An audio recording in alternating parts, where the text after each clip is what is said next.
Well, I've been looking forward to this for a long time because you have one of the most amazing stories of an artist that I've heard for quite a while. So do you want to give us a bit of background on how you came to be Constant Follower and how you got into music?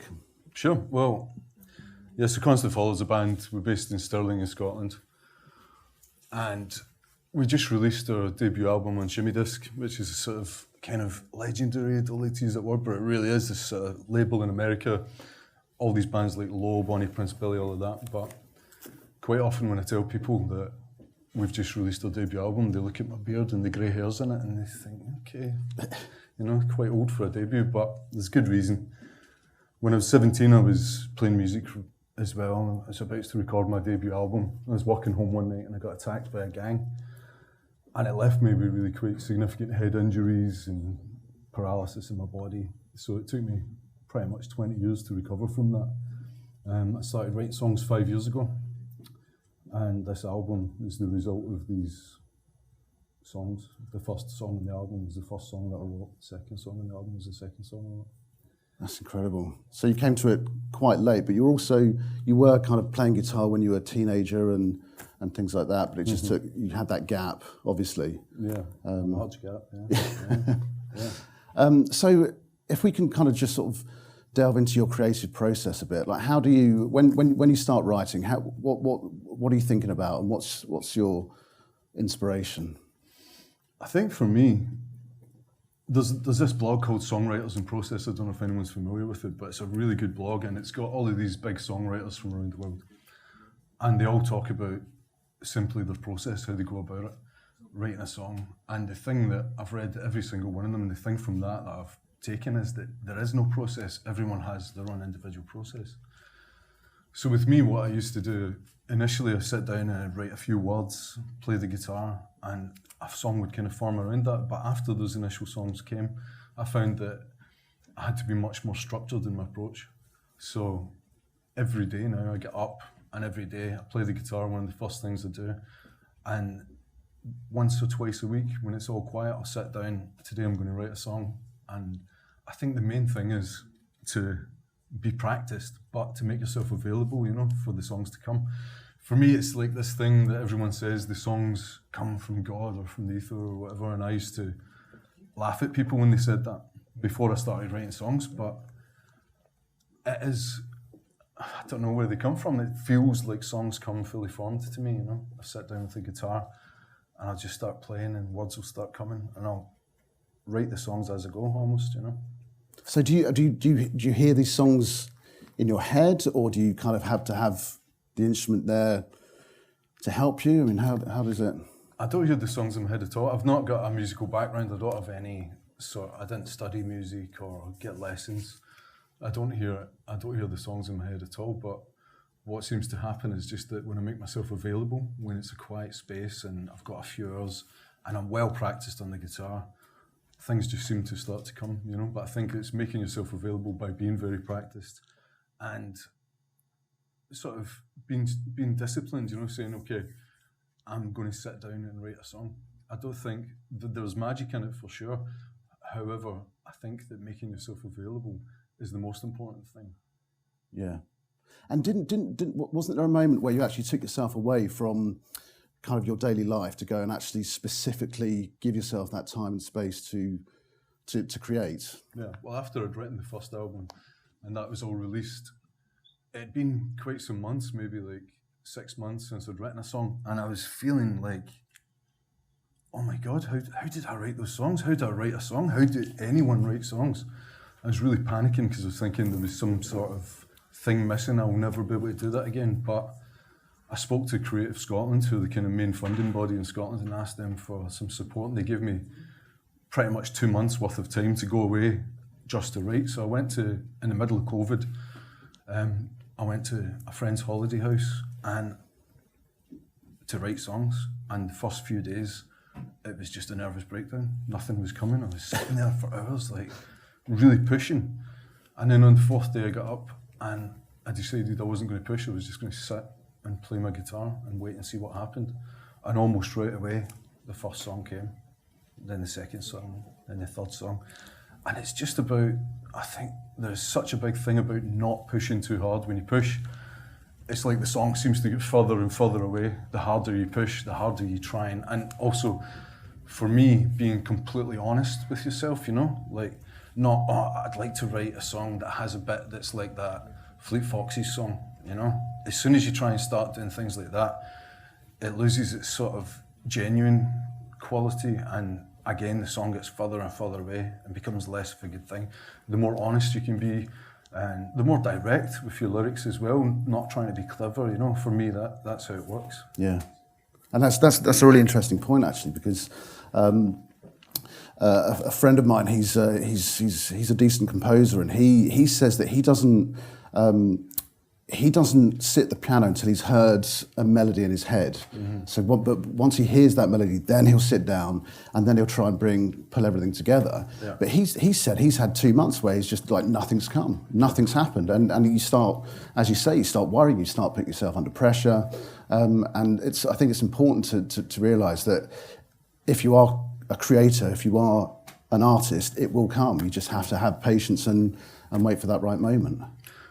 It just reminded me of a story. My friend Gareth Dixon, who's also a musician, a really good one from Scotland, he was going out with this musician called Juana Molina, who some of you might know is on Domino Records. And he was living in Argentina with me, and he phoned me one morning and he said, Juana's having a complete breakdown. She can't remember how to write songs.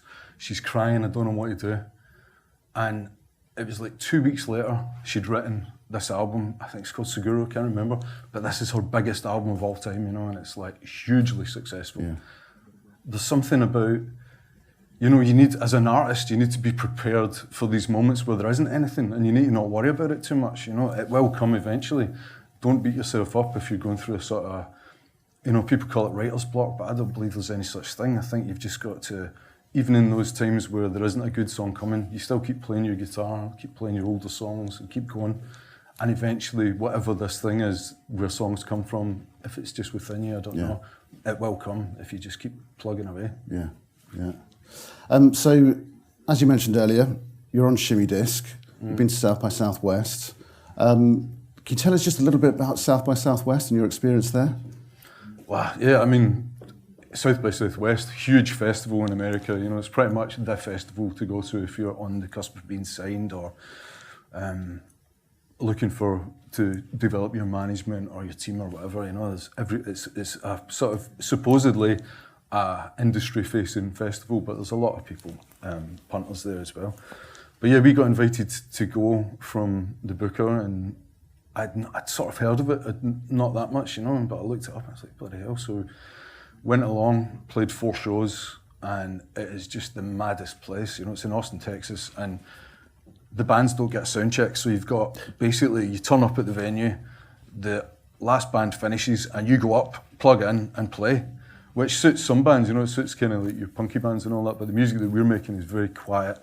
There's a lot of delicate elements and a lot of sensitivity in there that really you need a sound check, so it kind of didn't work that well for us, but we played some good shows, met a lot of people. Every country has a sort of delegation there, so there was a sort of Scottish delegation, and it was actually PRS Foundation that funded us to get going there. Yeah, it's fantastic. I mean, it's an amazing place, isn't it? Because it's almost 2 streets that just shut down in the centre of Austin. Yeah.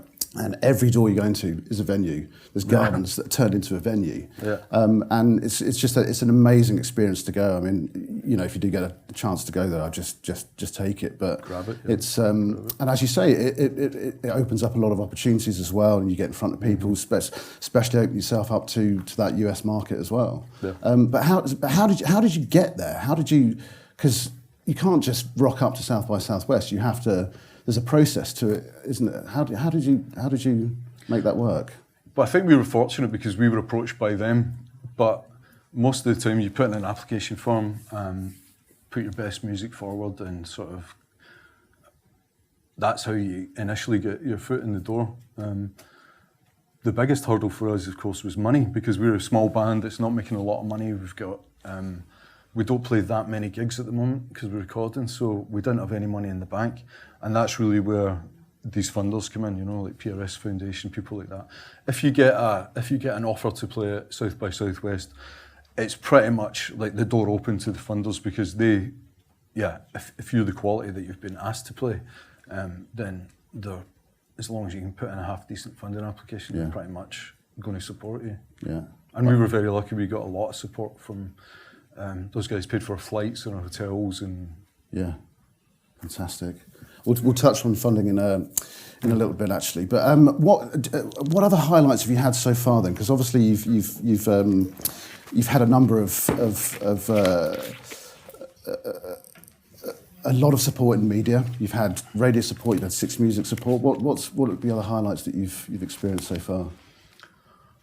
I mean, it's funny being a musician, you know. Someone said it to me before, but see, you'll set these little goals for yourself. Oh, wouldn't it be great to get played on BBC Scotland? That would be my year made. And then you get your play on BBC Scotland, and it's not enough. You're like, oh, we get played on BBC Scotland. Wouldn't it be great to get Six Music? Wouldn't it be great to get on KXP?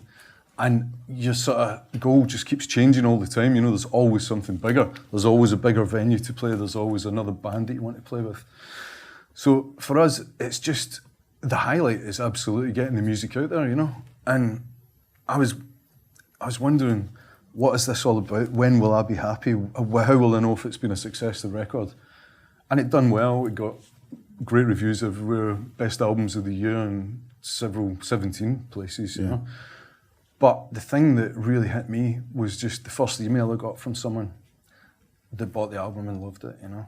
Like, that was, for me, that was the moment when I realised, okay, I'm doing something that matters, you know, making this music and being honest with it, and someone else is connecting with it, and just that one person connecting with it, that was kind of the highlight for me. That's really powerful. And I still get not all the time, but I get the odd email from people saying, guy in Germany, my wife is next door giving birth, I'm sitting here listening to your album, you know? It's like, yeah. Stuff like that. Yeah, I mean, you know, because as we all know, music, it lives with you, doesn't it? Yeah. You have these incredible memories where you hear a song and it takes you right back to that memory. If you're part of that person's life, essentially, that's incredible. Mm-hmm. Brilliant. Okay, so let's start from the beginning. So you've written your song. Yep. What's the next stage? Do you go into the studio? Do you work with a producer? Do you work with collaborators? Do you co-write?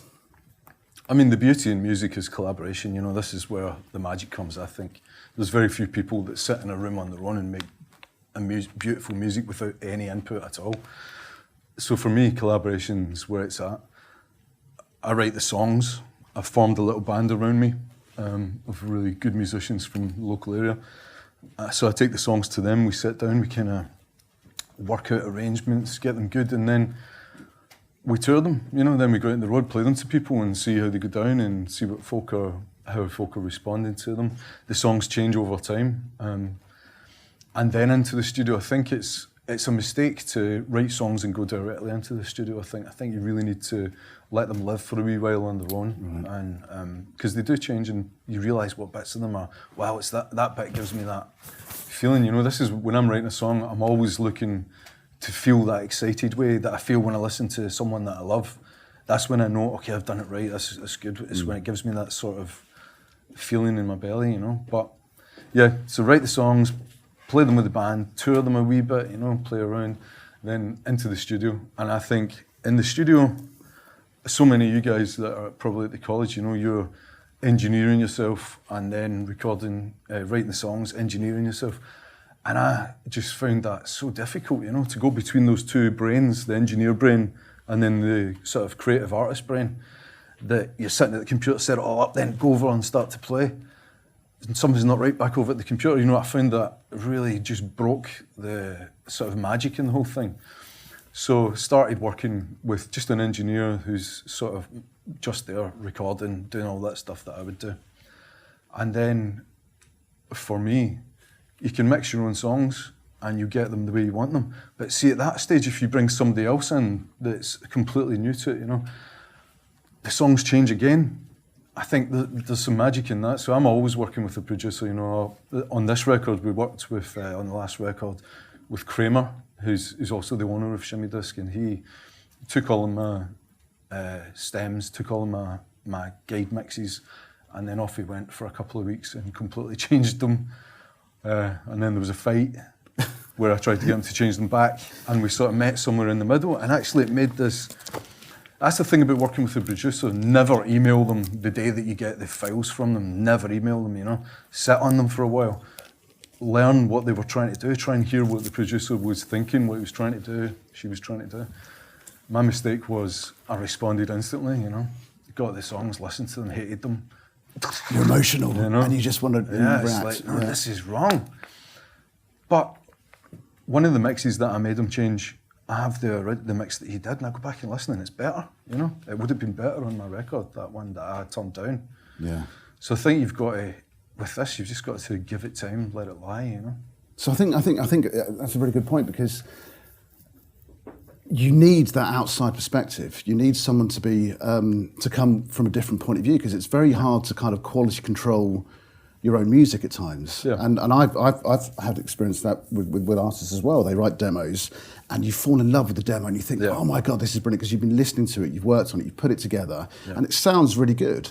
Yeah. And then you give it to a producer, and sometimes it comes back and it's like, oh my God, it's just made it 10 times better. Mm-hmm. Or you think, oh my God, they've just butchered it.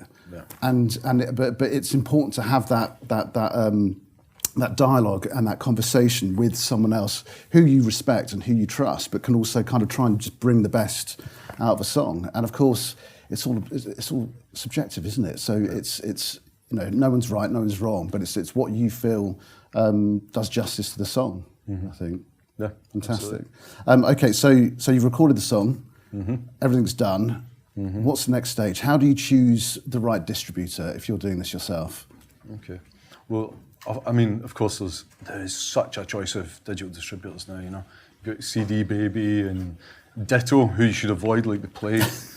And then you've got, these are the bigger ones, then you've got smaller guys like Emu Bands, who are sort of Scottish-based digital distributor. And for me, you know, these ones that sort of pretend to be free, but you actually sign up and you can't get your royalties unless you pay this yearly subscription for the rest of your life, you know. For me, there's something really just simple and straightforward about someone like Emu Bands. You just pay an upfront fee, they put your music out on every platform, and you've got people that you can talk to, great customer service, you know. So our initial recordings that we made, one of them went to CD Baby, and it was a total disaster, so we went to Ditto. It was a terrible, horrible disaster. They're the worst company, I think. And then we found Emu Bands, and Emu Bands, right from the start, really helpful, guiding you through every stage. They've got exactly the same reach as the bigger ones, you know. Mm-hmm. But like I say, you pay this upfront fee, put it on your track. I think it's like £10, £20 a track. They've just changed the models. £10 for a single track, £20 for an album. You know, it's like very, very affordable. And then you've got complete control over what happens with the tracks. You can take them down, you don't have takedown fees, right. Like you do with the other guys. There's lots and lots of hidden fees with these guys, especially Ditto and CD Baby, the big ones, you know. Read all the small print and know that you're basically signing up to them for life with the music that you're putting in. It's very hard to take the music down and move it to someone else after the fact. Yeah. And what's your experience with some of these distributors in terms of pitching to DSPs?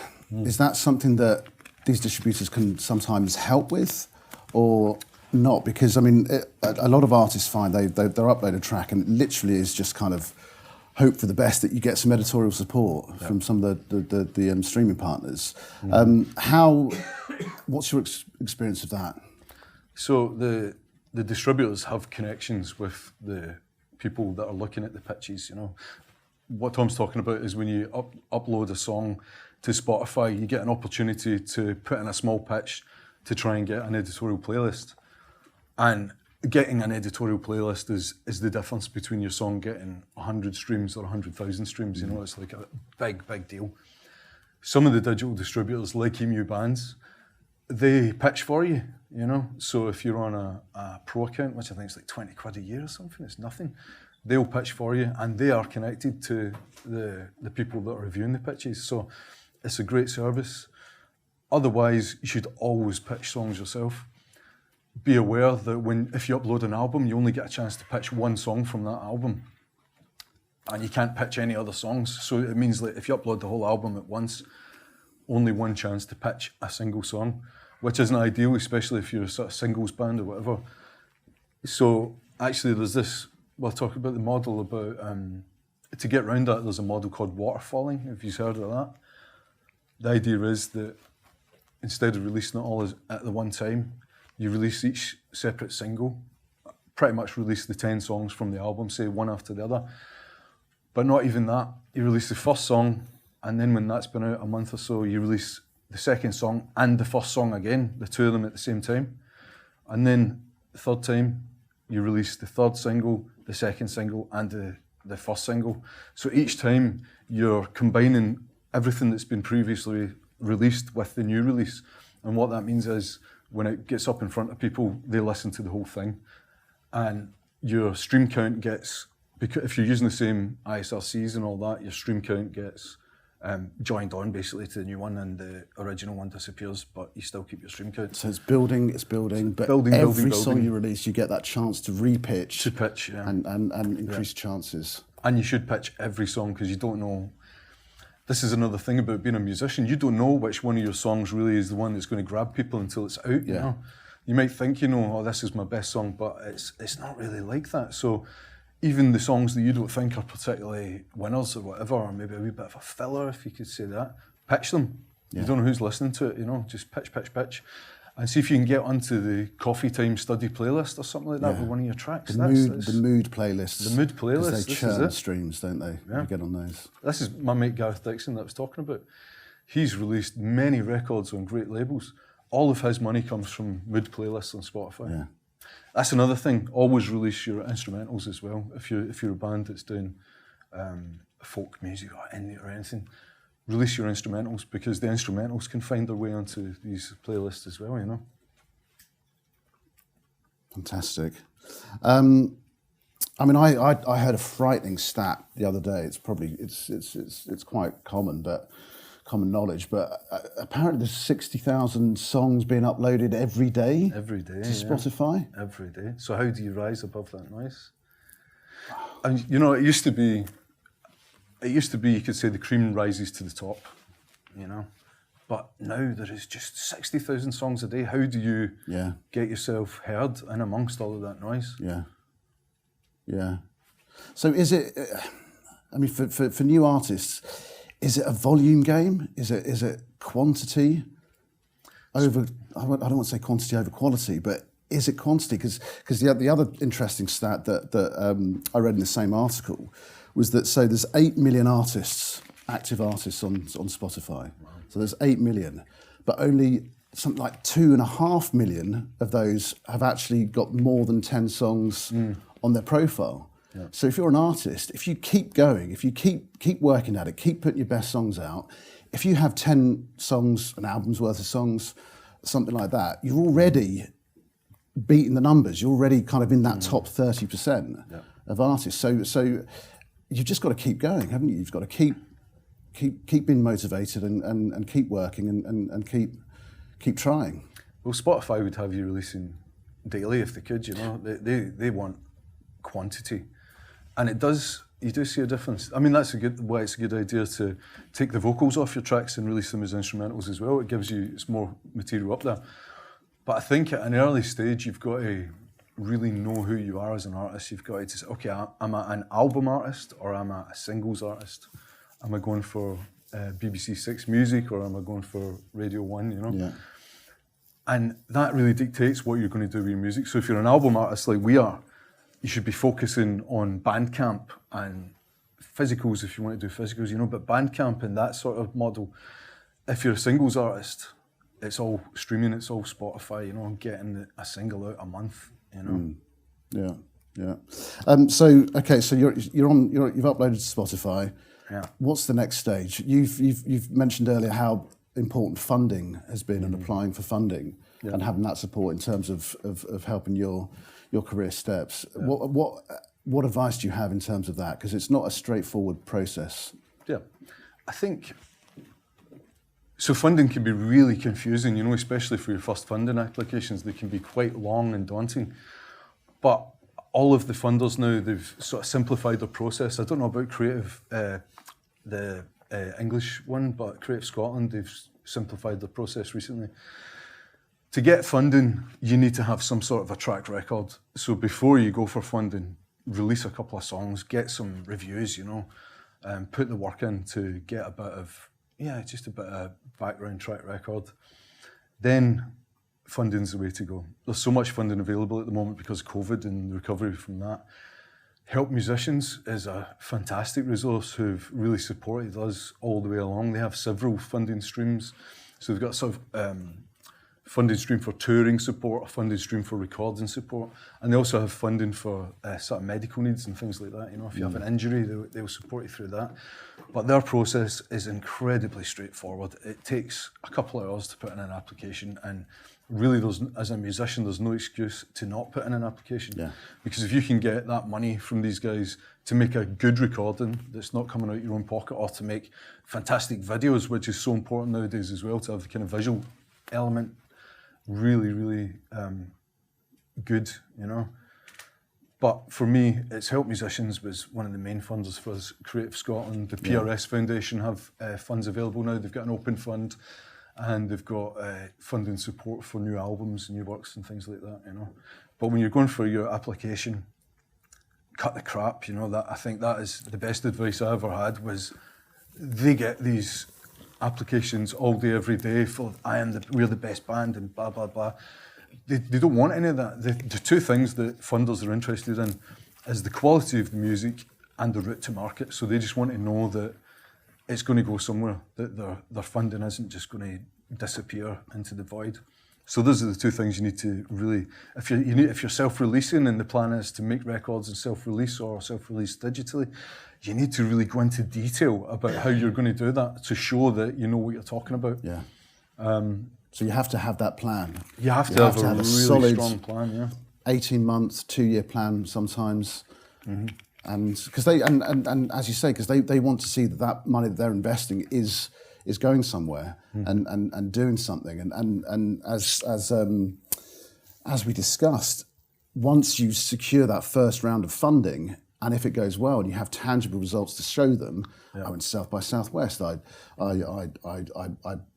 managed to book a studio, whatever it may be. But when they see those results, that gives them confidence to then support you going forward.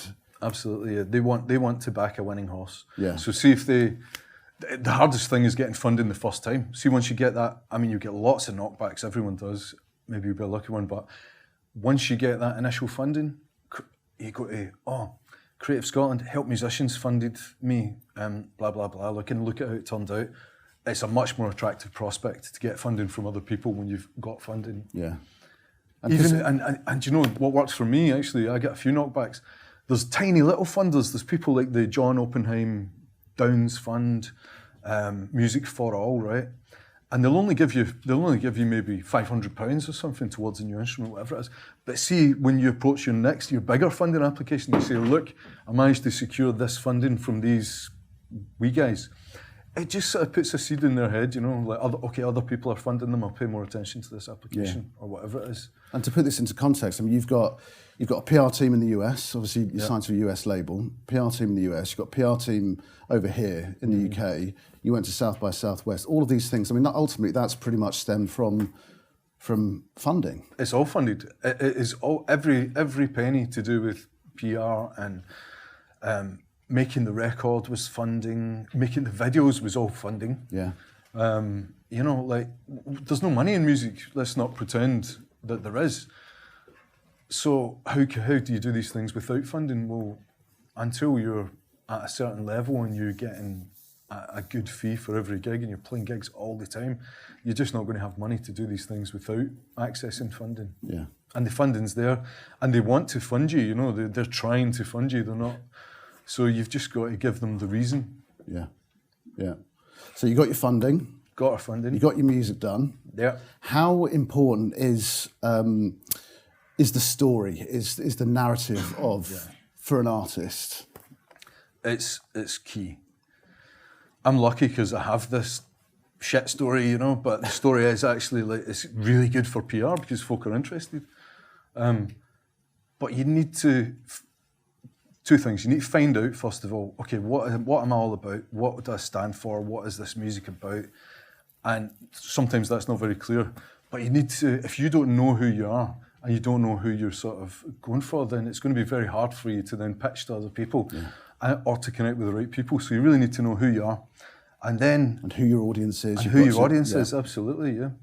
And then you need to work out what your story is. Mm-hmm. No longer is it news that you're releasing an album, you know, like they don't care about that. That's not a news article, an album release. A news article is you went to South by or some big thing happened, you know, or like we get caught in a tornado on the last day in South by Southwest. That was news, people were interested in that. Sorry, what? Yeah, there was... You got caught in a tornado? Yeah, on the last day of South by. So it's like, you know, but that's a great story. So you need to find, in your life, there's going to be things that have happened, but find a good story or make one up, you know. My mate Gareth, he was not getting any... I shouldn't be saying this when it's been recorded, should I? He wasn't getting any press or PR. A friend. Someone I know, he wasn't getting any PR, and he's like, right, he made up this story that he was in a plane that was downed and he was looked after by like guerrilla fighters in the jungle for 10 days while they brought him back to camp, right? Which was completely made up. Everyone started writing about him. Everyone's printing this story, you know? Really? And his career jumped. It's lying, but you know what? As an artist, you're an actor in a way when you go up on stage, you know, you're not... This isn't you that you're presenting to people. You're presenting the songs and you're presenting a band.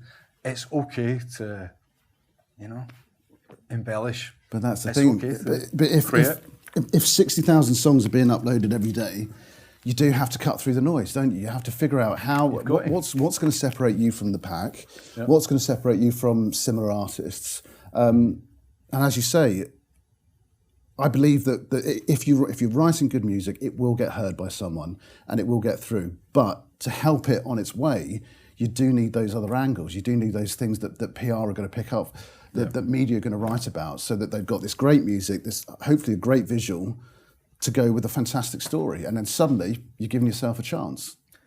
It's true, but you know, I disagree with you a little about this thing about the cream rising to the top. It should be like that. It should be that good music gets heard. But there are so many albums out there of amazing music that the artist didn't sell enough, couldn't keep making music. You know, there's so much good music out there that didn't get heard for whatever reason, you know, the press just didn't pick up on it. Yeah. So I think we're in a situation now where you can't rely on the quality of your music. Wonderful if you've got an amazing album and you believe in it, wow, you can go and present that to people. But it's about the story as well, more so now than ever. And it's about the visuals. You know, you've got to have really good visuals for everything. Yeah. Really great photos. Really, it's worth the money. Really amazing videos.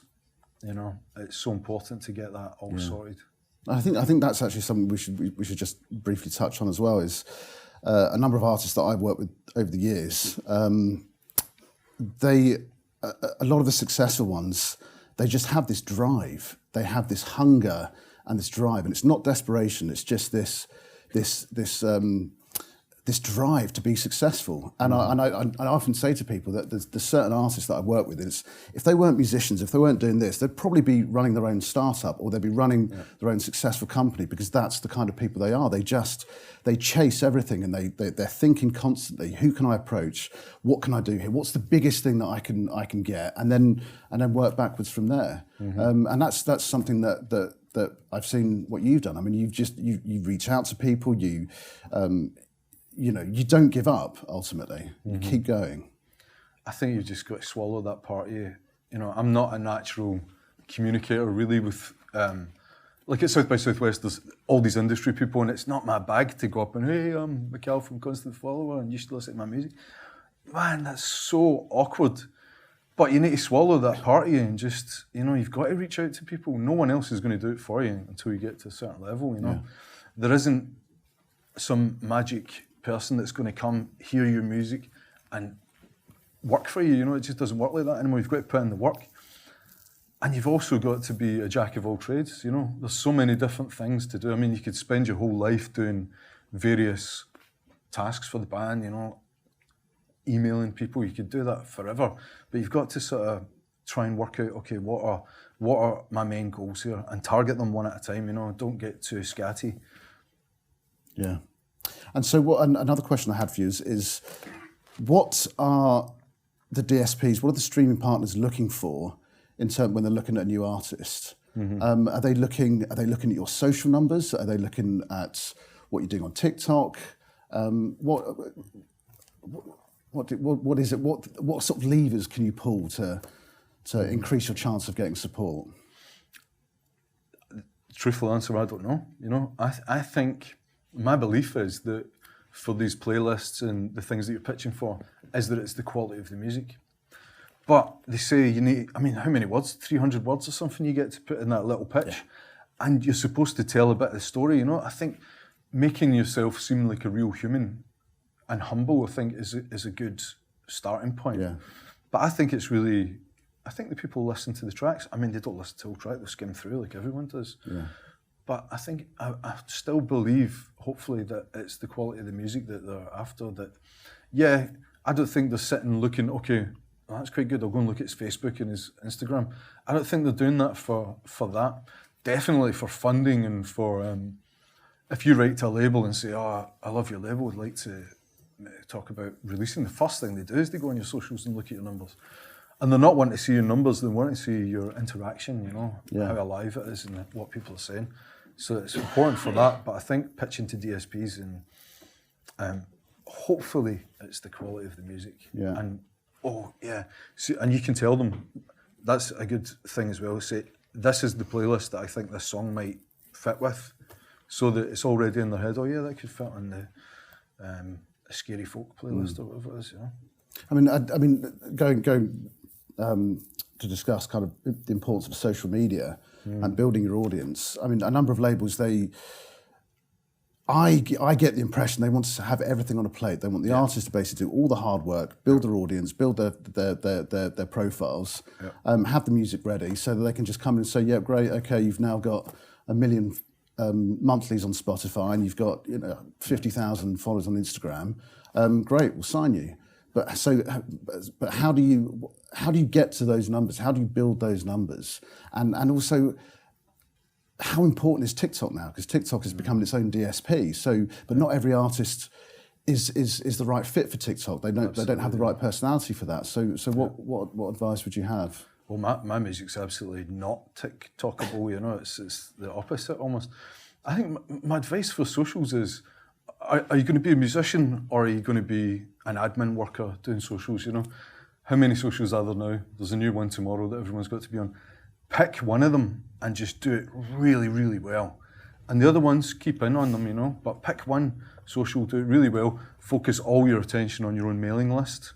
The mailing list is key to staying in touch with people. You don't need to pay to use it, I'd say focus like 60% of your energy on getting people to sign up to your direct mailing list. Because you think about it, the mailing list is like ownership. You own that, you can do what you want, you can say what you want, you can reach everyone that's on it.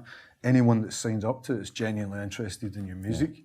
Whereas on these other platforms, you need to, if you want to get past 5% organic, you need to pay. So you're paying money to put stuff in front of people, Yeah. Which is costly in the long run. But the way to build your audience through socials is to pay, is to create a really engaging advert, and stick it up. That's how you build, that's how you get in touch with new people. Mm-hmm. Great. And what advice do you have for artists coming through in terms of getting a live agent, getting a manager? What sort of metrics are they looking for? Well, anyone that's coming in that's going to get involved with you like that, they're wanting to see, first of all, that you've put the work in and that there's money coming in. So I think the mistake that I made for sure was just thinking, okay, if I build this up, folk will start getting in touch with me. And I think that's true. If I signed to Domino, all of a sudden I'd be getting emails from, people that want to work with me. But the reality is that you're contacting it's you that's doing the work. You're contacting folk. Find agents that are working with people that you like, and try and contact them and show them your music. Try contact lots of bands as well. Try and get a tour support is key, and that's a good way to get into an agency as well. Yeah. Okay. But I think there's no easy way. I think it's just about putting in the work and contacting the right kind of people. Okay. And they are looking. I mean, again, the first thing they'll do is look at your socials, and look at your streams. Yeah. And for us, all of that's quite low. We're quite a niche band, so it's tricky to. When that's the thing that a lot of people are interested in, we say, but we've sold 1,000 records, like that's really special nowadays to be able to sell. And it doesn't sound like a lot, but most labels like Domino, they're only doing pressings of 500, 1,000 records, Yeah. But that doesn't seem so impressive and I've got 500,000 Spotify streams last month, Yeah. But then, to your point about having those kind of committed, engaged fans, they're spending money on that physical product, aren't they? And if they're that engaged, they want more, and they'll come back and they'll keep coming back. Yeah. I think we need to leave a bit of time for some Q&As. But any final advice for young artists coming through? Final advice? I mean, I really believe, see, if you work hard and you put in the time, something happens that things just start to happen round about you. People see that you're working hard and you're doing something good, and that's very attractive, And when you start going up the way, people do kind of gather around you, and it's a lot easier to talk to people when you're getting a good wee review here and there and all that, Final advice, if you're an artist, Submit Hub. I don't know if you know about that, but Submit Hub now, most blogs, they don't accept direct submissions. So there's this thing called Submit Hub that you just go, pay your money, make a pitch to individual blogs. And that, for me, has been, for an album release, you're talking about £2,000 for conventional PR, right? For the singles and the album release. Submit Hub, for the same reach to blogs, £50, £200, It's very cost effective. And we got Clash, Brooklyn Vegan, bunch of really big things through Submit Hub, Wow. So there's a ton of different angles, a ton of different things that you can do to, and it all comes together, doesn't it? It all builds, every tiny little thing here, and one thing leads to another. I mean, there was another friend of mine. He wanted to focus his music on sync and score. So his approach was he didn't have a manager, an agent, nothing. So he just did the research, and he found the top 100 music supervisors, and he just sent them his music, and he knew he wasn't going to get anything back at all. But after 6 months of trying, he then got one response back, and it was from MTV, and they said. It was like featured on Teen Mum or something like that, something ridiculous. But then what he did is that one thing meant that he could go back to everyone that he'd already emailed and said, as featured on MTV. Absolutely. And then there was 2 more things that came off the back of that, and it just built. Yeah. And now he's earning $100,000 a year as a composer. It's nice. You just don't give up. I think don't give up. You'll get a lot of knockbacks, and when you do get that, like when Steve Lamacq does play one song once. Then Steve Lamacq becomes a big fan, a big supporter of Steve Lamacq, or whatever it is. Big these little things up, put them on your press release, and every little bit of the tiniest thing someone says that's good about your music. For example, before we had any reviews, there's a musician in Glasgow that I really loved, and I said to him, "Can I send you my track and you write a wee one sentence?" And he gave me that, and that got me my first Radio Scotland plays, just having this guy saying something good that they know who he is, and so it's kind of being on top of that, gathering every little good thing that people say, and using it to your advantage. And don't be afraid to big yourself up, but don't go overboard. It's such a turn-off when people are, folk at this convention over the weekend. There's going to be a lot of important music people here, And what do you think is going to be happening? Every single little band that's here is going to be going up and want to talk and talking about their music. But if it's me, I switch off pretty quickly when it's like that, So I think, maybe that's some good advice. Be personal. Don't just talk about your music, talk about what's been going on. Life, family. connect with people. You don't, you know, try and connect with folk, and that's how relationships are built up. Absolutely. It's been a pleasure. Thank you so much. Any questions at all from anyone? I have a question. Hello. Well, just what a wonderful talk. Sorry for the ones who came in late and you missed it. It was really insightful.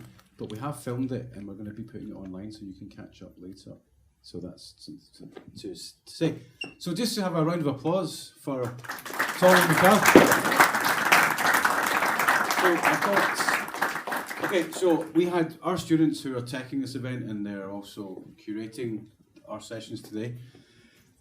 One of their questions is, when you're having a bad day, how do you push through? When you know you need to write something, you know you need to finish something, what gets you through it? Well, there's a great book by this guy called Stephen Pressfield. It's called The War of Art. And I strongly suggest that everyone gets it. Whether you're an artist or whatever you're doing, it's just about these days, writer's block, you know, and it's about setting yourself up and knowing that these days will come. Everyone has days like that, and just not beating yourself up about it, you know, because it's a natural part of the process of creating anything, is that not every day you're going to be on the ball, not every day you're going to be ready to write a song, you know? Yeah. But yeah, get the book, Stephen Pressfield, The War of Art. Had it here. Anyone else got any questions? Don't be shy. Okay, I've got one more question. Can we do it without Spotify? Yes. Okay. Yeah. Yeah, answers my absolutely. question. You can spend your whole life working on Spotify, trying to get more streams, paying for streams, right? People are making money from it, you know, but man, decide, is that what you're about? Do you want people, you know, do you want to be spending your time doing this? Or maybe you want to release a physical, you know, this is what I'm going to do. I'm just going to release physical LP and some CDs. I'm going to go out and tour, and that's what my music's going to be about, you know. Don't stress so much about it. I mean, Tom probably disagrees, but the amazing thing is that, you know, back in the day when I was growing up, it was Radio 1, it was trying to get on TV, and it was HMV. Those were the three things, and if you didn't have those, it was hard. But now you've got so many different avenues you can go down. There's so many different places where you can potentially earn money. I mean, you've got a ton load of DSPs now, so it's not just about Spotify, but also it's about sync and licensing, we didn't really get into, but that's so important as well. And as you say, getting on top of your admin, making sure all your music's on the collection site, is making sure you're just chasing every single penny, because it mounts up. And I know many people.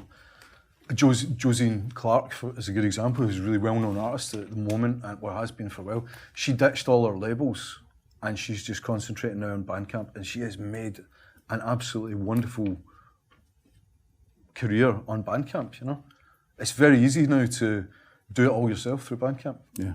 Reach everyone that you need to reach, you know. Yeah. I think, you don't need, Spotify isn't the be-all and end-all. Cool, and just picking up on that, there's a session today at 12:30 called Beyond Music, and it's this discussion from industry experts, including myself actually, about ways that people who work in music can make money, not necessarily doing your traditional production work, just like making music and trying to sell it or trying to get out there. There are other employment opportunities in this sector, because there's a very converging industry happening at the moment. So that's at 12:30.